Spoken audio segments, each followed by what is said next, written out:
자, 그 밑에 보면은 304페이지 아래쪽에 보면은 적색거성과 초거성의 에너지원 그래서 나와 있잖아. 아까 그 별에 지나가서 다 얘기한 겁니다. 마찬가지로 핵융합이 일어나는데 뭐야? 오연서가 저한테 줬어요.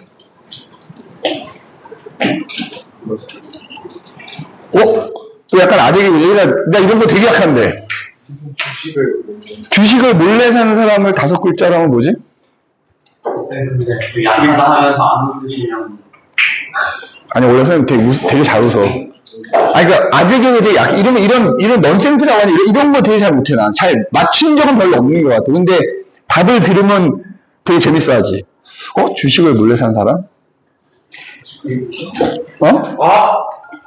뭐라고? 시크릿 주제래요. 그러네. 시크릿 주주. 되게 재밌네. 시크릿 주주. 그거 맞네. 왜냐면 내가 떠올리지 못한 게 시크릿 주주라는 걸 본 적도 없고 그래서 이름만 들어본 적이 있어서 내가 그걸 본 적이 있다면 아마 떠올렸겠지. 자, 그래서 304페이지 아래쪽에 보시면 적색거성과 초거성의 에너지원, 이거 아까 별에 지나가면서 얘기한 거라 보면 됩니다.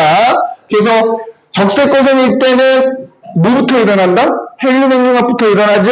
그래서 헬륨 핵융합에 의해서 일어나는, 그제? 그 발생하는 에너지, 핵융합이 일어나면 일단 에너지가 발생하니까 그게 에너지원이 된다라는 얘기가 되고요. 그 다음에 초고성의 에너지는 아까 얘기했죠. 그래서 순차적으로 질량이 큰 별일수록 순차적으로 핵융합 반응이 계속 일어나서 최종적으로 철까지 만들어진다. 그 각각의 핵융합 과정에서 발생하는 에너지가 에너지원이다. 이렇게 보시면 되겠다. 자, 그 다음에 넘기시면 305페이지에 별의 내부 구조 이렇게 나오거든. 자, 이것도 우리가 사실 아는 내용에다가 근데 모르는 내용 한두 개 플러스 되는 겁니다. 자, 별의 내부 구조.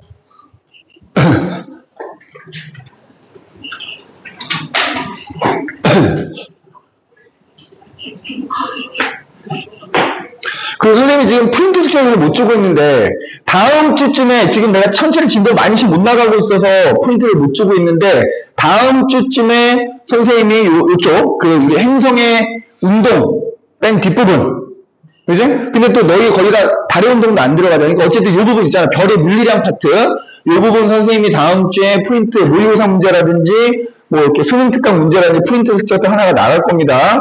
그래서 그거 미리미리, 나 목요일날 수업 없다고 그랬다. 목요일날 그래서 갖고 오시면 좋은데, 뭐, 니네가 다들 학원 수업이 있어서 못 오는 경우는 뭐 어쩔 수 없기는 한데, 제발 중간고사 때만큼만이라도 공부 좀 해주세요. 중간중간에 질문도 좀 하시고, 숙제 검사 안 한다고. 다시 한번 얘기하지만 다음 주에 꼭 완자 기출픽을 챙겨 오십시오. 한번 대대적으로 검사 한번 합니다. 그러니까 그동안 나갔던 거 꼭 해 놓으셔야 됩니다. 다음 주 수업 때 완전 기출픽을 들고 오라고. 그러니까 완벽하게는 아니더라도 최대한 전체 파트라든가 밀려있는 부분 좀 풀어 오십시오. 알겠지? 다음 주에 완자 기출픽 꼭 가지고 오시고. 자, 우리가 낙생 고발이잖아. 낙생 일요일반. 내가 이거 이따 써놓고 찍어서 내가 단톡에 올려줄게. 선생도 까먹고 너희도 까먹으니까 다음 주 완자 기출픽 지참. 중간고사 끝난 지 얼마 됐다고 어디 될지 모르는 거는 너가 한 거 아닌가? 아무튼 필히 좀 지참해 주시고. 그 다음에 지난번에 줬던 프린트 하나 있었지? 식현상 빼고 풀라고 했던 거 옛날 수능특강 모음. 그것도 프린트도 좀 챙겨 오시고. 알겠지? 자, 빠르게 봅시다. 별의 내부 구조 벌써 주계열성 얘기 나오거든. 근데 이거 우리 아까 언급했던 거야. 자, 주계열성의 경우에는 우리 알다시피 중심부에서 뭐가 일어나고 있다? 수소? 핵융합이 일어나고 있는 거잖아. 그지? 수소가 헬륨으로 변해가고 있는 거잖아. 그래서 중력 수축에 의해서 수축하려는 힘이 존재하는데 반대로 핵융합에 의해서 에너지가 발생하면서 팽창하려는 힘도 생긴다. 그러니까 원래 있었는데 정확하게 말하면 원시별일 때는 이 중력이라는 힘이 내부 압력보다 더 컸던 거야, 사실은. 그런데 에너지가 발생하면서 내부 압력이 좀 증가한 거겠지. 그래서 중력이랑 같아진 거지. 같아져서 내부 압력과 중력이라는 힘이 같아서 그 크기가 일정하게 유지가 된다라고 아까 얘기했었고, 그래서 이와 같은 상태를 우리가 뭐라 부르냐면 정력학 평형, 이렇게 정력학 평형. 알겠니? 정력학 평형이라 부른다는 거야. 그지? 그런데 뭐 요거까지는 우리가 아는 내용인데, 우리 주기율성도 질량이 큰 놈이 있고 작은 놈, 그러니까 태양 정도 되는 애가 있고 태양보다 훨씬 큰 애들이 있을 거 아니야. 그럼 걔네들의 내부 구조를 이제 잘라보면 조금 다른 모습을 보이더라 이거야. 자, 질량이 태양 정도인 주기율성.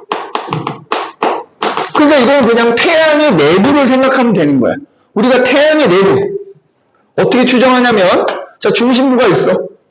자, 그러니까 이렇게 잘랐다고 하고, 이렇게 잘라서 우리가 그 중심부를 들여다본다고 하면, 중심부에서 아까 얘기했듯이 수소, 핵융합이 일어날 거 아니야? 그럼 그 에너지가 방출될 거 아니야? 그럼 그 에너지가 표면까지 전달이 돼야 우주로 방출이 될 거 아니니? 이제? 근데 그게 질량이 작으니까 중심부 온도가 아까 많이 높지 않다고 했잖아. 그래서 그 에너지 전달 방식이 조금 다르더라는 거야. 그럼 우리가 태양을 생각하면 중심부에서 에너지가 만들어지면 그때 발생한 에너지가 일단은 복사의 형태로 표면 가까이까지 전달이 된대요. 그래서 그 층을 우리가 뭐라고 부르냐면 복사층이라고 부르는 거야. 복사층이야.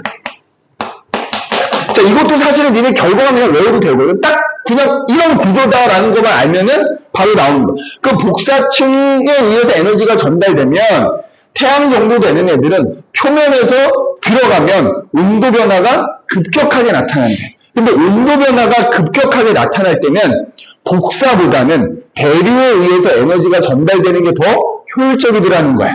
그래서 우리가 이미 알고 있는 바대로 표면 바로 아래쪽에서는 대류가 이렇게 일어나면서 표면으로 에너지가 전달이 되고요. 그렇게 전달된 에너지는 이제 우주 공간으로 방출이 된다는 거야. 그래서 가장 중심부 핵이 있으면 그 바깥쪽에 복사층이 있고 그 바깥쪽에 뭐가 있다? 대류층이 이렇게 있더라는 겁니다. 그런데 같은 주기율성인데 태양보다 질량이 일단 요거까지만 이거 마칠게. 태양보다 질량이 큰 주기율성은 중심부의 온도가 높을 거 아니야? 그러니까 얘 같은 경우에도 중심부에서 수소핵융합은 일어난다만 얘는 중심부에서 조금만 벗어나면 온도가 많이 차이 난대요.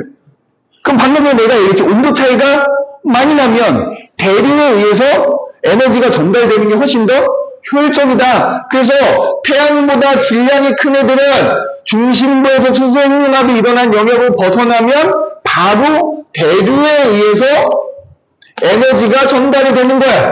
그리고 나서 그 위에 쪽에서는 복사에 의해서 이렇게 표면까지 에너지가 전달이 된다는 거야. 그래서 태양보다 질량이 큰 애들은 중심부 바로 바깥쪽에 대류층이 먼저 나타나고요. 그리고 그 바깥쪽에 복사층이 나타난다. 이런 구조를 띈다라고 이해를 하시면 돼요. 그래서 요 핵 바로 바깥쪽 영역이 대류핵이라고도 표현해. 대류핵. 대류핵이라고도 표현합니다. 그래서 이런 차이가 있다는 거야. 같은 주기율성이지만 질량에 따라서 그 내부 구조가 이러한 차이를 보인다. 그래서 너희는 그냥 그림을 외워두면 돼. 문제 풀다가 이 그림 나서 복사층이 바로 바깥쪽에 그러면 얘는 태양 정도 되는 주기율성이구나. 만약에 바로 바깥쪽에 대류층이 나와 그럼 얘는 태양보다 질량이 훨씬 큰 애들이다. 이렇게 보시면 거기 보면 뭐 질량이 약 2배 이상이라고 돼 있지, 그제? 그래서 중심부에서는 대류로 전달이 되고 바깥쪽에서는 복사로 전달된다고 이렇게 나와 있습니다. 그죠? 자, 그 다음에 그 다음 장에 보면 거성의 내부 구조 나와 있는데 이것도 아까 얘기했던 걸로 가름합니다. 그지? 아까 거성일 때 내부 구조 자르면 적색 거성일 때와 초고성일 때 어떻게 돼? 기본적으로 중심부로 갈수록 무거운 원소인데 적색 거성일 때는 가장 중심부에 뭐가 있어? 탄소가 있고, 그 바로 바깥쪽에 헬륨이 있고, 가장 바깥쪽에 수소가 있는 이런 구조를 뜰 거고요. 초고성의 경우에는 어떻게 돼? 졸라 커가지고 질량이 무지하게 큰 애들은 가장 안쪽에 뭐가 있다? 철이 있고요. 이렇게 보면. 그 바깥쪽에 뭐가 있다?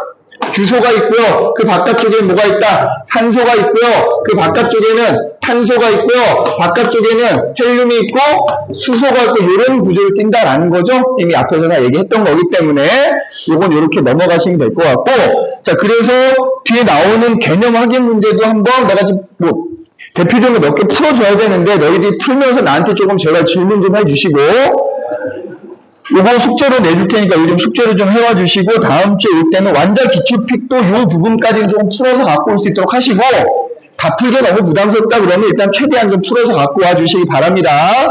자, 오늘 여기까지 수고했어. 응?